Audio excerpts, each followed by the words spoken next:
जय श्री राम दोस्तों। आज मैं आपको बताना चाहूँगा कि कोई भी काम करने से पहले या कोई भी निश्चय, कोई भी डिसीज़न लेने से पहले उस पर 2 मिनट सोच लेना चाहिए।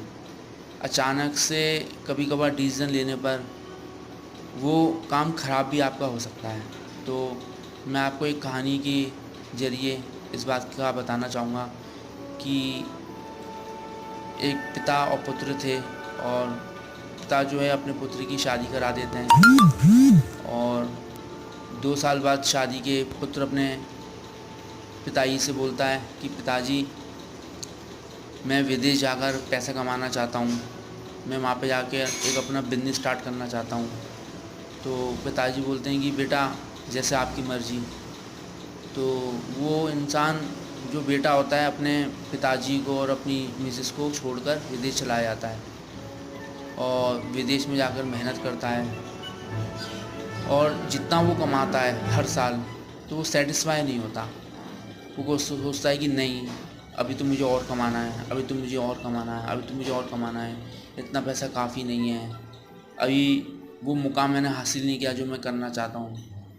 और हर साल ऐसे सोचते सोचते अपनी ज़िंदगी के 17 साल और निकाल देता है विदेश के अंदर।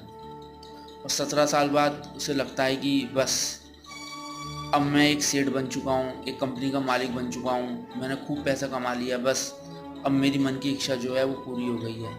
अब मैं अपने गांव वापस जाना चाहता हूँ, अपनी फैमिली से मिलना चाहता हूँ, अपनी बीवी से मिलना चाहता हूँ, अपने पिताजी से मिलना चाहता हूँ, अपने बच्चों से मिलना चाहता हूँ। तो वो अपना मन बनाकर विदेश से सब कुछ समेट कर वापस अपने वतन जाता है। तो जिस जहाज़ में वो सफ़र कर रहा होता है, उस जहाज़ में एक इंसान और उसे मिलता है, जिसको देखकर उसे लगता है कि ये इंसान बहुत ही परेशान है, और ये क्यों परेशान है उसका पता लगाने की कोशिश करता है। तो वो उससे पूछता है कि आप क्यों परेशान हैं। तो वो बोलता है कि इस जहाज़ में कोई भी व्यक्ति नहीं है जो मेरे ज्ञान का सूत्र खरीद सके। तो बोलता है कि ऐसा क्यों। तो वो बोलता है कि शायद इसलिए क्योंकि यहाँ पर किसी भी इंसान को ज्ञान के सूत्र की नॉलेज नहीं है, या उनको इस चीज़ की कोई इम्पोर्टेंस नहीं पता है कि ज्ञान के सूत्र की क्या इम्पोर्टेंस है, या वो सोचते हैं कि ये तो फालतू की चीज़ है। और वो सेठ सोचता रहता है, और अचानक से बोलता है कि अरे आप परेशान मत होइए, ये सूत्र मैं आपका ख़रीदूँगा। तो जो बेचने वाला होता है अपना सूत्र, तो वो उससे बोलता है कि लेकिन मेरा सूत्र बहुत महंगा है। तो बोलते हैं कि आप दाम बताइए, आपके सूत्र का क्या दाम है। उनका, मेरे एक एक सूत्र का दाम 500 रुपये है। 500 रुपये दोस्तों, ये मैं उस टाइम की बात बता रहा हूँ, बहुत साल पहले की, जब 500 रुपये की बहुत ज़्यादा वैल्यू हुआ करती थी। तो उस समय उस सेठ को महंगा ज़रूर लगता है, लेकिन वो सोचता है कि चलो मैं ख़रीद लेता हूँ। तो वो, आप मुझे अपना एक सूत्र बेच दीजिए। तो उसको वो अपना एक सूत्र बेच देता है। उस सूत्र में लिखा होता है कि कोई भी काम करने से पहले या कोई भी डिसीजन लेने से पहले उस पर 2 मिनट सोच लेना चाहिए। अचानक से डिसीजन लेना नहीं चाहिए। तो उस सूत्र को पढ़ के अपनी पॉकेट में रख लेता है, और मन ही मन सोचता है, अरे यार, इसके तो मैंने खामा इतने पैसे खर्च कर दिए।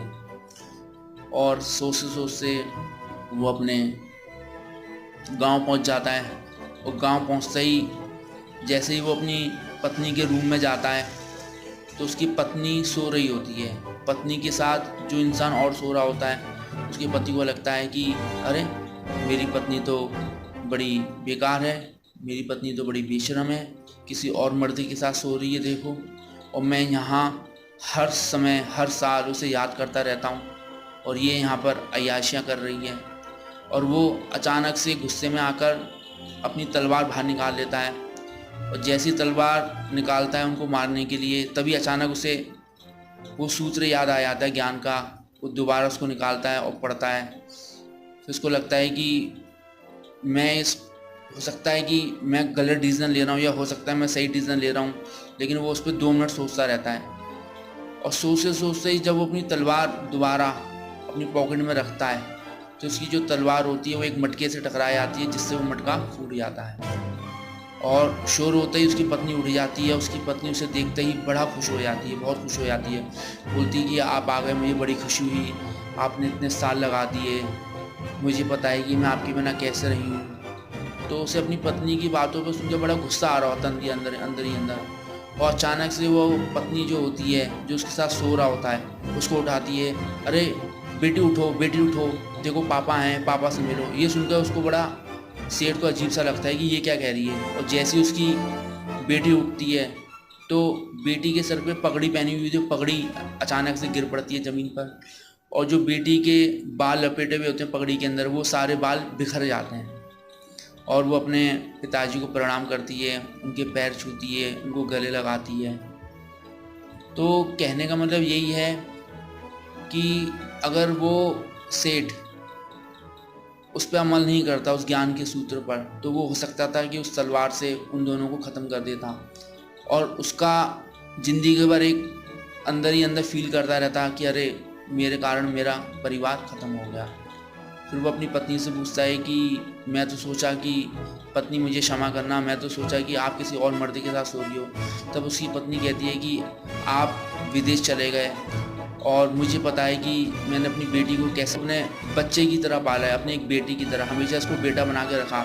दुनिया से बोला कि ये मेरा बेटा है, तभी मैंने इसको हमेशा पगड़ी पहना के रखती थी, इसको हमेशा सुलाती थी, इसके बाल हमेशा अंदर रख के करती थी, इसको जो कपड़े हैं वो हमेशा लड़कों की तरह पहनाती थी, ताकि ये दुनिया से बच सके और इसका पालन पोषण अच्छी तरीके से हो सके जब तक आप आते नहीं हैं। तो यही मैं आपसे कहना चाहूँगा कि कोई भी डिसीज़न लेने से पहले, कोई भी कार्य करने से पहले उस पर 2 मिनट अमल कीजिएगा कि इज़ इट राइट और रॉन्ग। और अगर वो सही है तो 2 मिनट बाद उस पर फैसला लीजिएगा। अगर वो गलत है तो भी 2 मिनट लीजिएगा। वो 2 मिनट आपकी पूरी ज़िंदगी को पलट सकते हैं। तो दोस्तों, अगर आपको ये कहानी अच्छी लगी हो तो आप इसे लाइक करें, शेयर करें और सब्सक्राइब करें। जय श्री राम।